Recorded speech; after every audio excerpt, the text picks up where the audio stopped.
Alors aujourd'hui nous allons ici ajouter un autre sujet, c'est sur le ministère doctoral ou la grâce ministérielle du docteur.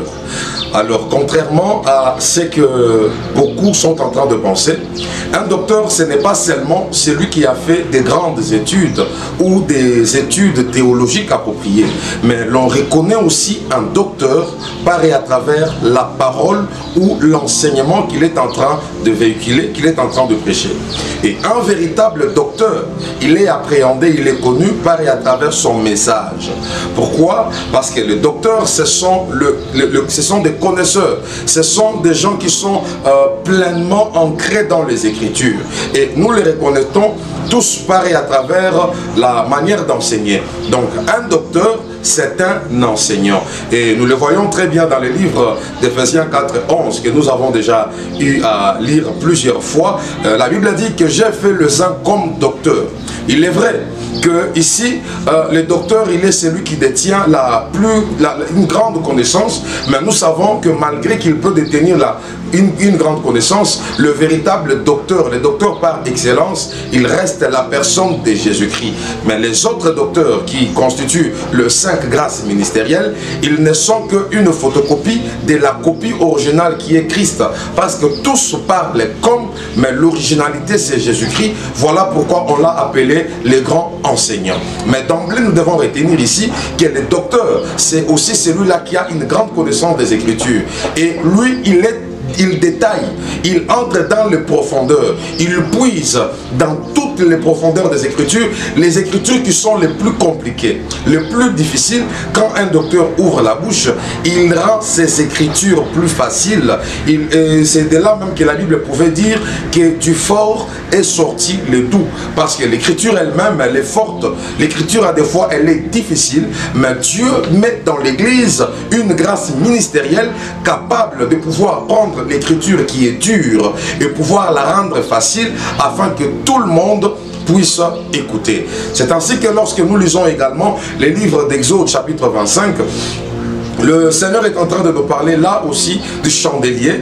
Mais quand nous voyons le chandelier, il avait plusieurs parties. Mais parmi le parti du chandelier, il y a une partie très importante que l'on a appelée le calice. Parce que le chandelier, nous l'avons déjà dit tantôt, avait 5 parties. Il y avait des paumes, il y avait une tige, il y avait des calices, il y avait le pied du chandelier, ainsi de suite. Mais il y a une partie qui attire notre intelligence ici, c'est le calice.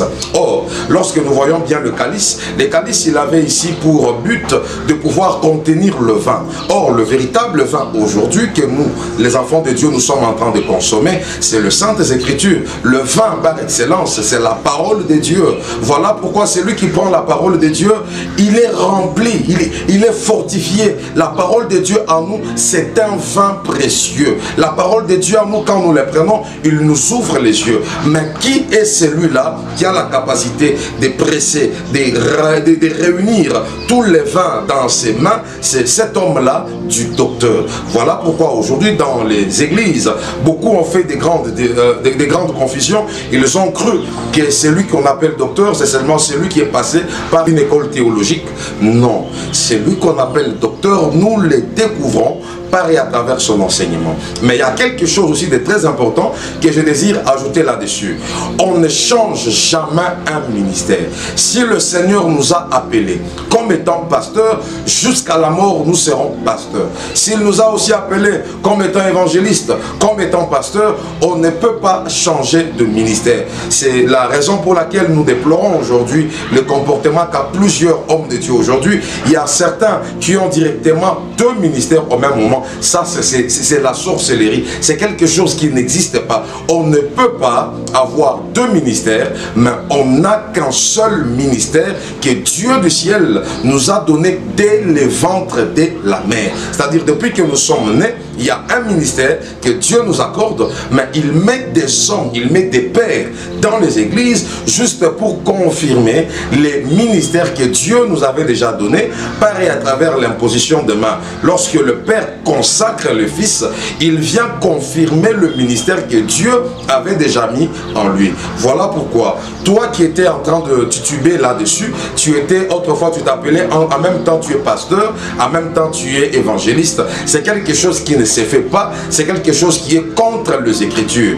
Tout homme appelé par Dieu n'a qu'un seul ministère. Voilà pourquoi, docteur, tu dois garder ton ministère jusqu'à ta mort. Évangéliste, garde ton ministère jusqu'à ta mort. Pasteur, garde ton ministère jusqu'à ta mort. Et pour retourner et mettre un point virgule à ce que nous venons de dire, retenons vraiment clairement que le docteur, c'est celui-là qui a une grande connaissance des Écritures. C'est celui-là qui prend l'Écriture, qui est capable de prendre une écriture difficile, mais la rendre plus facile, afin que tout le monde puisse comprendre, que tout le monde puisse saisir la pensée de l'éternité, que tout le monde puisse saisir la pensée du Seigneur. Alors, les docteurs, vous êtes des chameaux, vous êtes des dromadaires, parce qu'en vous, il y a le jus, en vous, il y a toujours la nourriture. Dans vos réserves, il ne peut pas manquer une nourriture. Un docteur, il doit aussi être quelqu'un qui maîtrise bien la Bible. Il doit avoir une maîtrise parfaite des Saintes Écritures. Voilà pourquoi, toi qui es en train d'aspirer au ministère doctoral, il faut te rendre compte que tel que tu es là, tu dois avoir une maîtrise parfaite de la Bible, une maîtrise vraiment approfondie des Écritures. Et nous autres qui te suivons, nous allons appréhender cela, nous allons déceler cela par et à travers ta manière de pouvoir enseigner. Parce qu'un docteur, c'est un enseignant. Restez bénis et que Dieu du ciel se souvienne de vous.